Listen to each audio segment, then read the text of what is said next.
It was the faintest whisper of a fragrance, a sweet, cloying aroma of jasmine and lilacs clinging to his shirt. It was the scent of a life that wasn't mine, and it tore the 40-year tapestry of my marriage to shreds. My life, for the better part of a century, had been a masterpiece of simplicity. My hands, calloused from years of kneading dough, had built a bakery, a small, fragrant kingdom in the heart of Brooklyn. The world knew me as Eleanor, the baker, a woman whose rye bread was as solid and dependable as her marriage to Arthur. We were a portrait of domestic bliss, he a stoic architect, I, the heart and soul of our home. We had a son, Lucas, who followed his father's footsteps not in design, but in service, a firefighter whose uniform represented the same unwavering loyalty I believed my husband possessed. But a few weeks ago, the frame of that perfect portrait began to warp. It started with the small things. The late-night business meetings that stretched into the early hours of the morning. The hushed phone calls that ended abruptly when I entered the room. The way his eyes, once so open and full of adoration, would now dart away from mine, as if holding a dark secret. He'd come home with the scent of jasmine and lilacs, a foreign perfume that smelled nothing like the faint vanilla and cinnamon that forever clung to my clothes. The smell was like a betrayal in a bottle, a quiet, cruel confession. The night my world came to a screeching halt was a Tuesday. Arthur came home well after midnight, his usually immaculate suit rumpled, a thin sheen of sweat on his brow. He didn't meet my gaze as he stumbled past me, his shoulders hunched with a weight I couldn't comprehend. He collapsed into bed, and for the first time in 40 years his slumber felt feigned, a convenient escape.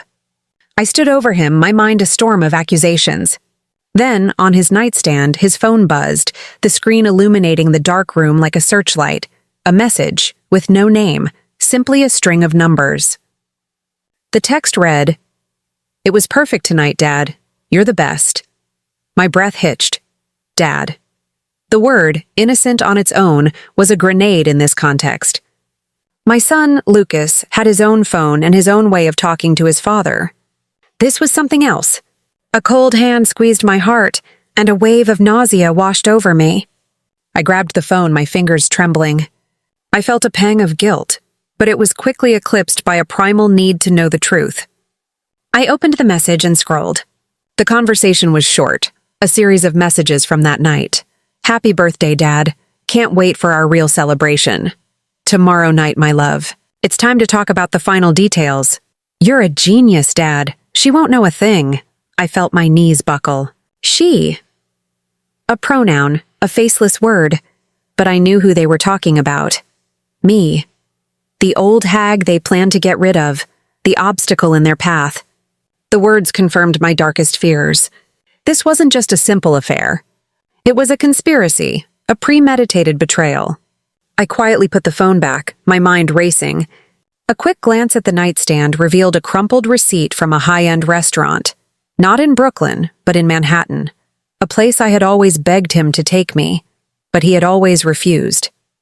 The receipt listed a 2-person dinner, a bottle of champagne, and a very expensive bottle of wine. I took a photo of it. The evidence was piling up. I tiptoed to the garage, the faint, sweet perfume still lingering in the air. Arthur's old SUV was still warm, a silent accomplice to his crime. I opened the glove compartment, my fingers brushing against something plastic and slippery. I pulled it out and my heart nearly stopped. A small used tube of personal lubricant lay in my palm, a sticky, damning piece of evidence. Arthur and I hadn't been intimate in years. He'd always complained of being too tired, so what was this for? The next day, as I kneaded the dough for my famous rye bread, my phone vibrated. It was a new message from the private investigator I had just hired, a quiet man with philosophical eyes. Attached were photos. My breath caught in my throat. The first showed Arthur entering a hotel lobby, but his arm wasn't around a business partner. It was around Celeste, my son's wife, my daughter-in-law, who smiled up at him with an adoration I hadn't seen in my husband's eyes for decades.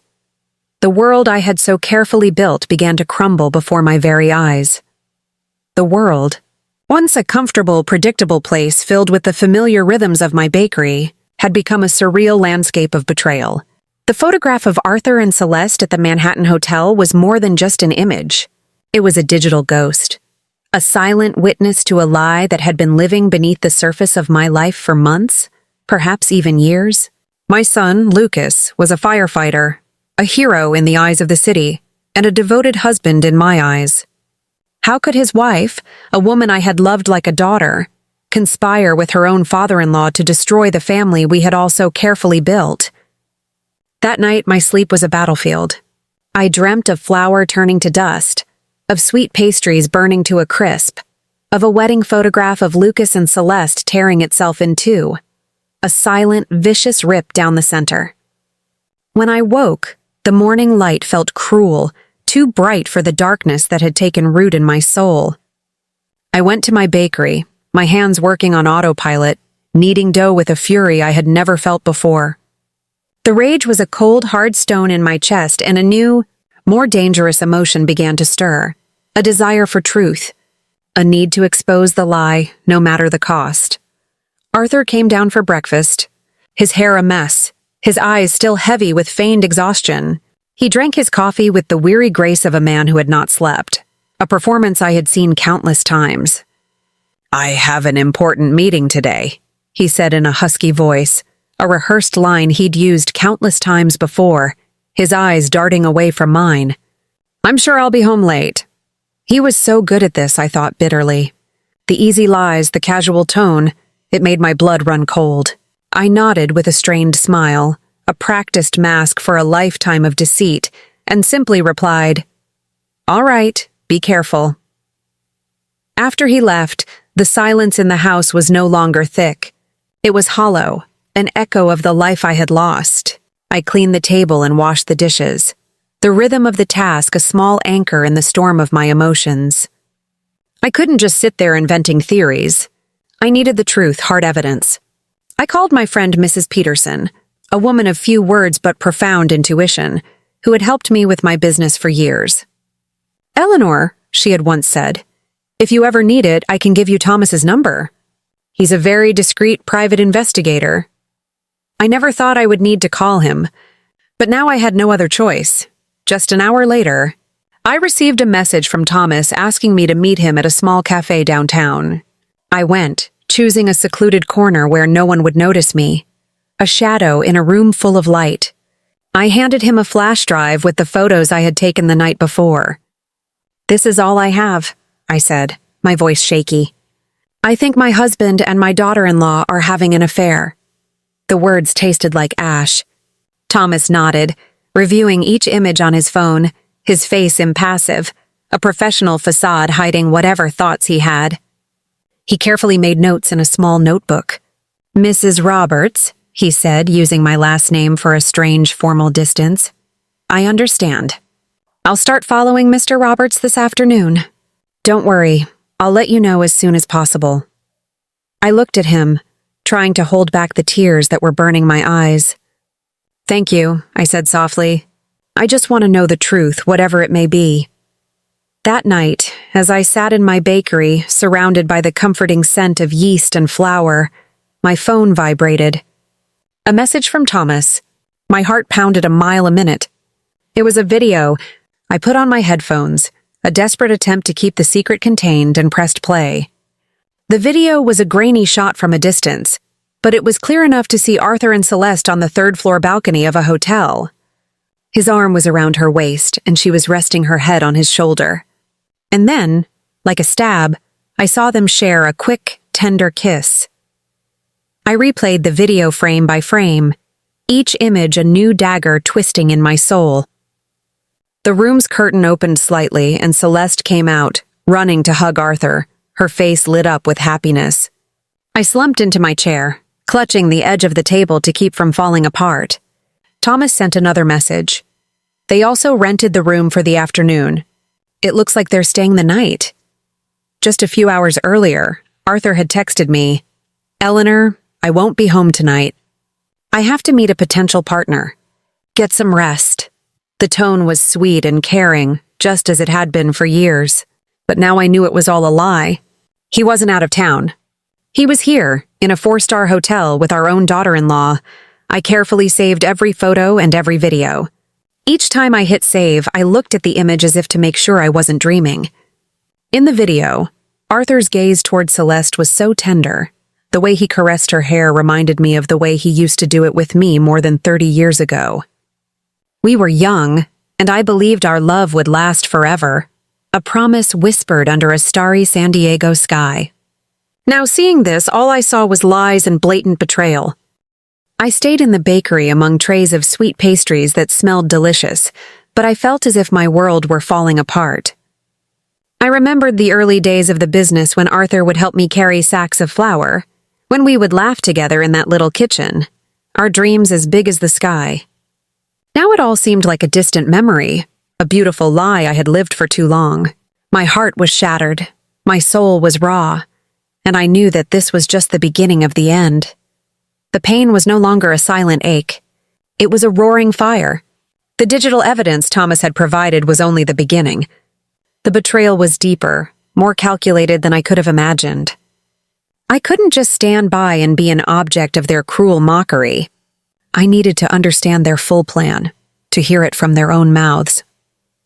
My pain had morphed into a quiet, simmering rage that fueled every decision. I spent hours online, researching their digital footprints. I found Celeste's secret Instagram account, a public facade of a happy wife and a secret life filled with photos of her and Arthur, cleverly disguised as father-daughter trips. In one photo, she was holding up a glass of champagne with a caption, "Celebrating our new venture. Soon, all our dreams will come true." The post was tagged with the location of a law office I had never heard of. I called Thomas. "Thomas, I need you to find out everything you can about that law office. And I want you to plant a bug, a tiny recorder, in Arthur's car. I have a feeling they're not just discussing an affair there." Thomas hesitated, but my voice was firm. "I need to know what they're planning. I need to hear it from them." The next day, Arthur, oblivious to the storm I was brewing, went to work. I watched him leave, the same old routine, the same old lies. But this time I was ready. I went to my bakery, and while my hands moved on autopilot, my mind was racing. I was no longer a baker. I was a spy, a woman on a mission to uncover a truth more sinister than I could have imagined. My phone vibrated. A text from Thomas. "Mrs. Roberts, the recorder is in place. I'll send you a link to the live feed." My heart pounded in my chest. I opened the link, put on my headphones, and waited. I listened to a lot of silence, punctuated by the sounds of the engine, the radio, and random small noises. For a moment, I wondered if I was doing the right thing. But then Arthur's voice came on, full of a smug satisfaction that made my skin crawl. "Celeste," he said, "I have to admit, this is more satisfying than I thought." "The old hag has no idea what's coming," I froze. The old hag. The cruel words echoed in my ears. I heard Celeste's laughter, a cold, calculating sound. "I know, Dad. She thinks she's so clever with her bakery. She doesn't know we're about to take everything from her." A wave of nausea washed over me. This wasn't just an affair. They were after my business, the one thing I had built with my own hands. Arthur continued, his voice dripping with arrogance. "Don't worry, my love. I've already prepared all the paperwork. She trusts me with all the legal stuff. The fake transfer will be signed in a few days. She won't know a thing until it's too late." I slumped against the counter, clutching my headphones, my heart pounding so hard I thought it would burst. The world around me, the comforting smell of fresh bread, the sound of the oven, all faded away. The only thing I could hear was their plan, their malicious laughter. They were not just planning to betray me personally. They were planning to steal my life's work. Celeste's voice was filled with an unholy glee. "And then what, Dad? The bakery is ours? We'll sell it, won't we?" Arthur replied, his voice a low growl of satisfaction. "We'll get rid of it. The money will fund our new life in Europe. We'll be free, my love. Just you and me." The words hit me like a physical blow. They were not just planning to take my business. They were planning to take my life, my home, my son, and my future. I felt a profound sense of emptiness, a gaping hole where my love for Arthur and Celeste had once been. The pain was so intense it felt physical. I wanted to scream, to smash something, to tear down everything they had built. But I didn't. I just stood there, listening to them, recording every single word, every cruel laugh, every malicious plan. I saved the audio file to my hard drive, labeling it the plan. The rage in my heart was no longer a fire. It was a cold, hard, unyielding diamond. I would use it as a weapon. I would use their own words against them. They had underestimated me. They had forgotten that a baker, a woman who spends her life creating from scratch, knows how to be patient, meticulous, and, when necessary, ruthless. This wasn't a game. It was war. The rage, once a simmering fire, had become a cold, calculating resolve. They wanted to play a game? I would show them how to play. I was a baker. I knew how to mix ingredients, how to wait for the perfect moment for something to rise. And now I was going to use those skills for my revenge. The first step was to deal with the most damning piece of physical evidence, the personal lubricant. It was a vile testament to their infidelity, and I would turn it into a tool for their public humiliation. I waited until Arthur was fast asleep, his snores a steady, rhythmic rhythm of my pain. I tiptoed out of the bedroom, my movements as silent as a ghost's. The moon outside cast a pale, silvery light on the floor, illuminating my path to the garage. The air was thick with the scent of gasoline and a lingering, sweet floral perfume. I found the lubricant tube in the glove compartment, a cheap plastic monument to their sordid affair. I held it in my hand, its cool plastic a chilling contrast to the heat of my anger. I brought the tube into the kitchen, a space that was once my sanctuary, and now felt like a sterile laboratory. I opened the tool drawer and took out a bottle of clear industrial-grade superglue, the kind I used to fix a broken shelf at the bakery. I held the two bottles side by side, a cruel joke of my own. I carefully, meticulously poured the contents of the lubricant down the sink, the slimy liquid a final farewell to my old life. Then with a steady hand, I filled the tube with the superglue. I shook the tube to ensure the glue was evenly distributed, then placed it in a bowl of hot water to thin it, making sure it would squeeze out smoothly, just like the original product. At a glance, no one would notice the difference. I smiled, a grim, humorless curve of my lips. I returned to the garage, placing the tube back exactly where I had found it. I adjusted the floor mat, the seat, and closed the door without making a sound. My heart was pounding, but my mind was clear. This was not about simple revenge. It was about making a statement, a final public demonstration of their moral bankruptcy. I was not just an old woman anymore. I was a baker, a wife, a mother, and now, a woman who was taking her life back, one small, precise step at a time. The next day, I acted as if nothing had happened. I made Arthur's favorite breakfast, his eggs perfectly scrambled, his coffee black and strong. He ate with his usual silent haste, his face a mask of feigned concern. "I have a big business dinner tonight," he said, his eyes avoiding mine. "I'll be home late." I smiled, a practiced hollow smile. "Be careful, Arthur," I said, my voice full of a false tenderness. "I'll be waiting up for you." He left, and I immediately began the next phase of my plan. I called Thomas. "Thomas, I need you to place a tiny video camera in the bedroom, somewhere it won't be found." Thomas was hesitant, but I was firm. "I need proof. Not just for me, but for my son. I want him to see what kind of people they really are." He agreed, and 2 hours later I received a message. "The camera is in place, Mrs. Roberts.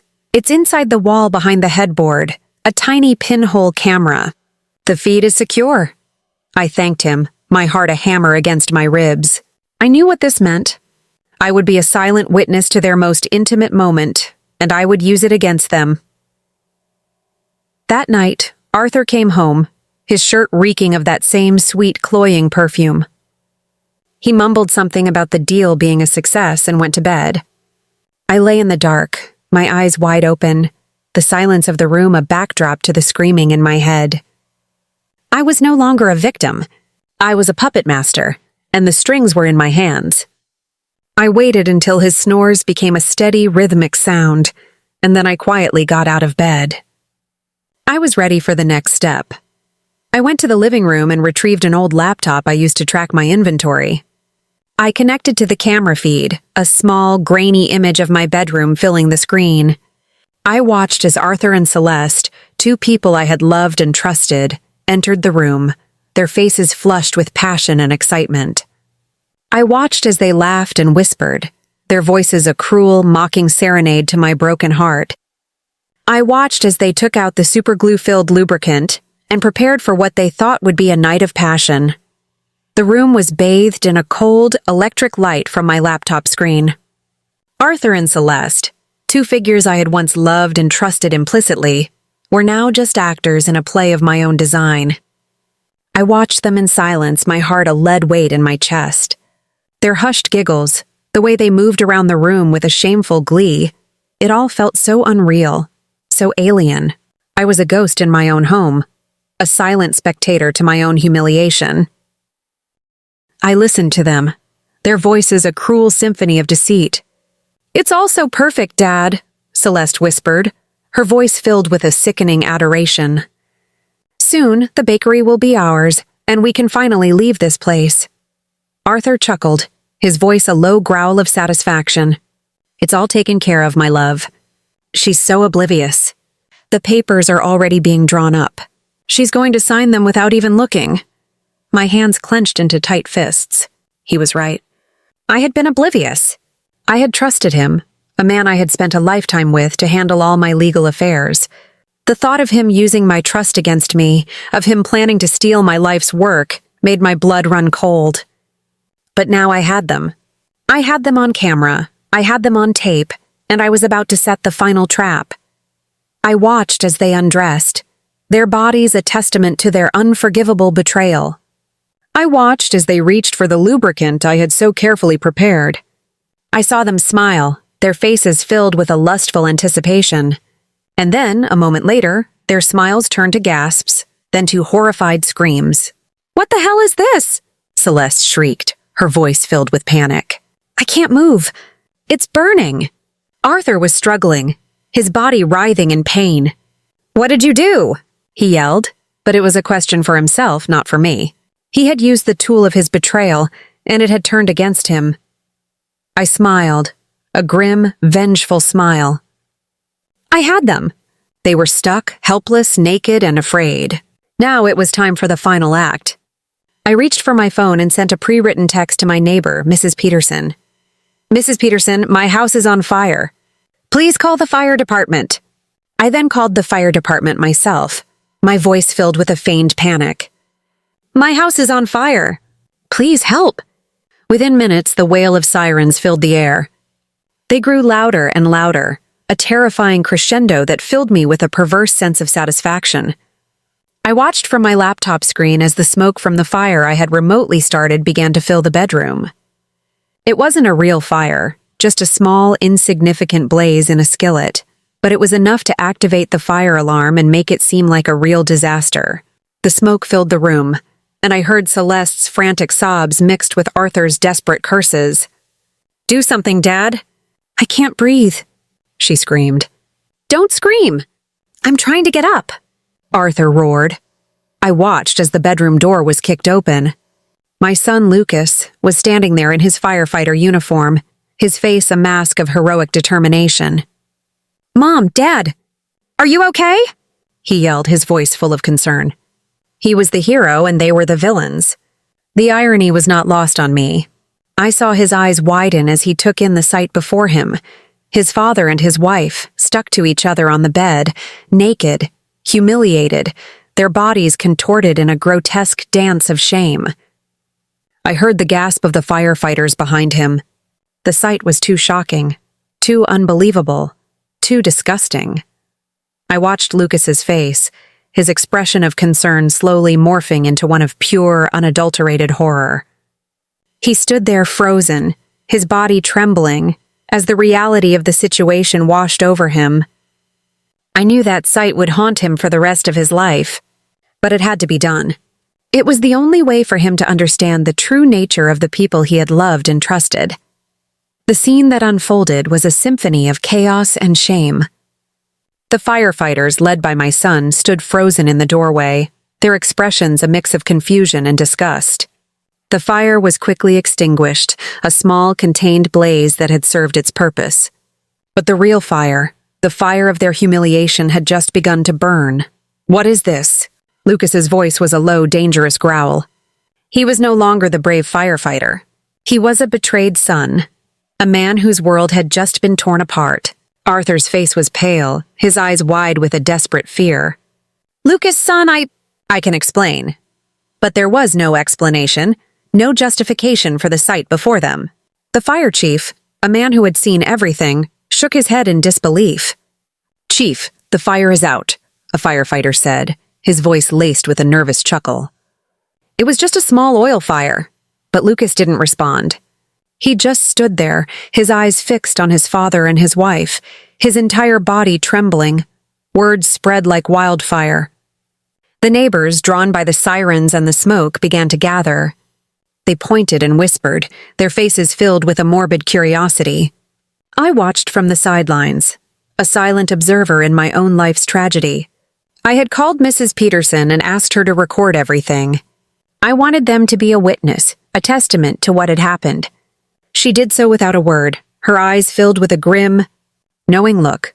The paramedics arrived, and the firefighters, still in shock, had to carry Arthur and Celeste out on stretchers, their bodies covered in a thin sheet.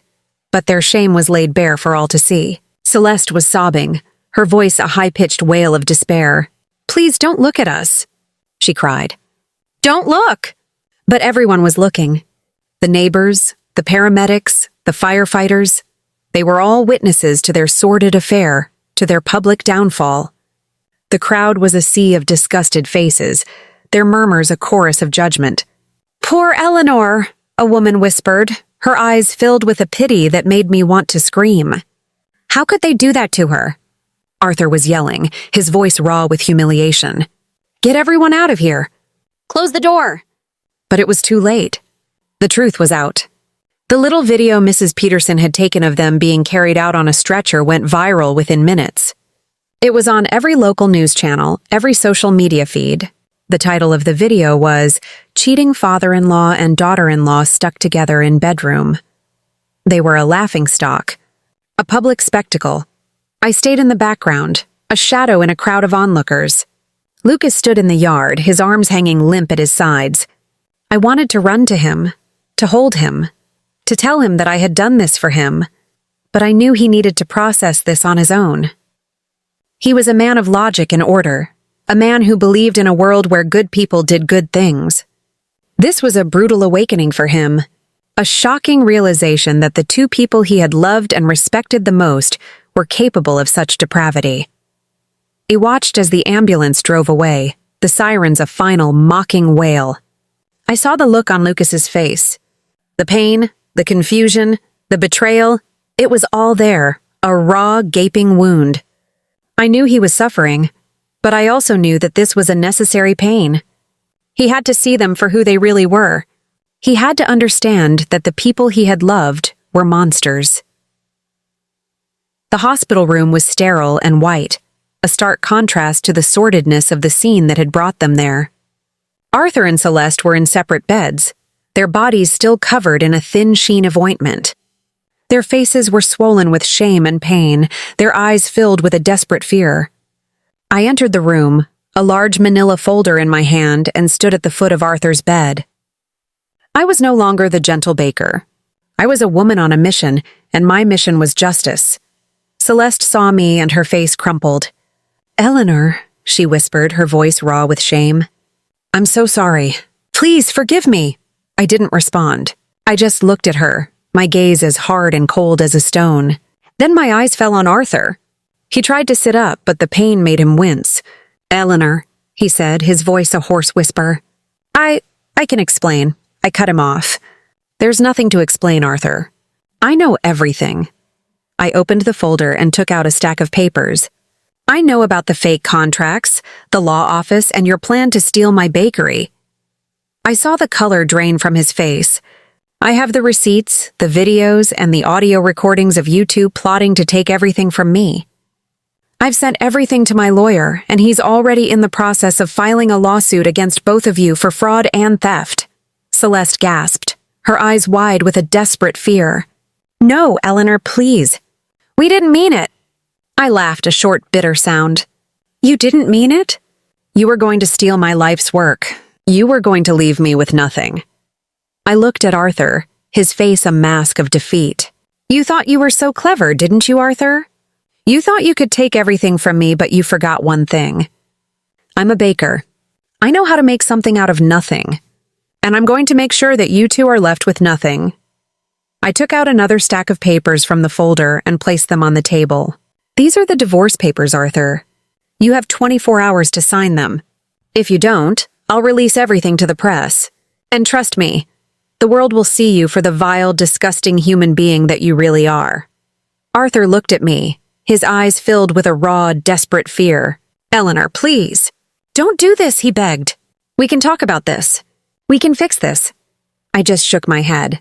"There's nothing to fix, Arthur. You broke it. And now you have to live with the consequences." I turned to Celeste, my eyes filled with a cold contempt. "As for you, Celeste, I'm going to make sure you never work again. You wanted to take my life? Well, I'm going to take yours." She was sobbing, her body racked with a desperate grief. "Please, Eleanor. I have nothing. I have nothing." I just looked at her, my face a mask of stone. "You had a home, a husband, a family, and a future. But you threw it all away for a man who was old enough to be your father. You made your bed, Celeste. Now you have to lie in it." I turned and walked away, my body straight and tall.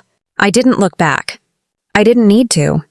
I had said what I needed to say, and I had done what I needed to do. I had taken back my power. I had taken back my life. The following weeks were a whirlwind of legal filings, media frenzy, and emotional turmoil. My lawyer, a sharp, no-nonsense woman named Ms. Carter, worked tirelessly. She filed a civil lawsuit against both Arthur and Celeste, not only for the emotional distress and betrayal, but also for the attempted theft and fraud of my business. The evidence I had meticulously collected, the phone recordings, the videos, the bank records, and the fake contracts, was all presented. The case was a media sensation. "The Baker and the Betrayal," one newspaper headline read. "The cake is a lie," another screamed. The public was on my side. They saw me as a hero, a victim who had risen from the ashes to fight back. Arthur and Celeste, on the other hand, became pariahs. They were fired from their jobs. Arthur's architectural firm was ruined. Celeste's freelance design business went bankrupt. The video of them being carried out on stretchers from the hospital was still viral, and it was a constant reminder of their shame. They were mocked, ridiculed, and ostracized. They couldn't even walk outside without someone pointing and whispering. My son Lucas was a constant presence by my side. He didn't say much, but his silence was more powerful than any words. He helped me with the bakery, carrying sacks of flour, taking orders, and talking to customers. He was my rock, my anchor in the storm. One evening, as we were closing the bakery, he looked at me, his eyes filled with a raw, painful honesty. "Mom," he said, "I'm sorry. I'm sorry you had to go through all of this." "I'm sorry I didn't see it." I reached for his hand and held it tightly. "Lucas, you couldn't have. They were masters of deceit. They were so good at it that they fooled everyone. Even me." He nodded, a silent tear rolling down his cheek. "It's hard, Mom," he whispered. "It's hard to see them as monsters. They're my father and my wife." I knew his pain. I knew how hard it was to reconcile the people we had loved with the monsters they had become. But I also knew that this was a necessary step on his journey to healing. He had to face the truth, as painful as it was. The legal process was long and arduous, but with the overwhelming evidence I had, it was an easy victory. The judge ruled in my favor. Arthur and Celeste were ordered to pay a significant amount in damages. They had to sell all their properties, including the apartment they had secretly bought in Europe, to pay the debt. They were left with nothing. I didn't care about the money. The money was just a symbol. The real victory was in seeing them lose everything they had conspired to steal. They wanted to take my home, my business, my future. But in the end, they were the ones who lost it all. I saw Arthur one last time at the courthouse. He was a shell of a man, his once confident demeanor replaced with a defeated, vacant look. He tried to speak to me, but I just walked past him, my head held high. There was nothing left to say. There was nothing left to forgive. The scandal was no longer just a local news story. It was a phenomenon. People from all over the world, drawn by the raw emotion and the poetic justice of the story, were coming to my bakery. They weren't just buying my bread. They were buying a piece of my story, a testament to the fact that a woman could be a victim and a victor at the same time. The little bell on the door of my bakery was a constant symphony of triumph. "Eleanor, you're a hero," a woman told me, her eyes filled with a profound admiration. "You showed them what a real woman is." I smiled and thanked her, but I knew that I was far from a hero. I was just a woman who had been pushed to her limits and had found a strength she never knew she had. The rage had cooled, and in its place a quiet peace had settled in my heart. The bakery was thriving. I had hired more staff, and with Lucas's help, we had expanded our menu and our delivery services. My hands were still calloused from kneading dough, but now they were also filled with hope and a quiet sense of accomplishment. Lucas was also healing. The first few weeks after the scandal were difficult. He was a shadow of his former self, a man who carried the weight of the world on his shoulders. But slowly, with time and with my love, he began to heal. He started talking about his work again, his voice filled with the same passion and pride it used to have. "Mom," he said one evening, his eyes shining, "I'm so proud of you. I'm so proud of us." I smiled, my eyes filled with tears. "I'm proud of you too, my son. You're the strongest person I know. We were a team, a small 2-person army. We worked together, we laughed together, and we healed together. Our dinners were no longer silent affairs. We talked about everything, the bakery, his work, our plans for the future. The house, once a tomb of lies, was now a home again, a sanctuary of love and honesty. I was no longer just a baker. I was a survivor, a storyteller, a woman who had been betrayed and had risen from the ashes like a phoenix. I had lost a husband and a daughter-in-law, but I had gained a new life, a new purpose, and a new understanding of what it meant to be strong. I often thought about Arthur and Celeste.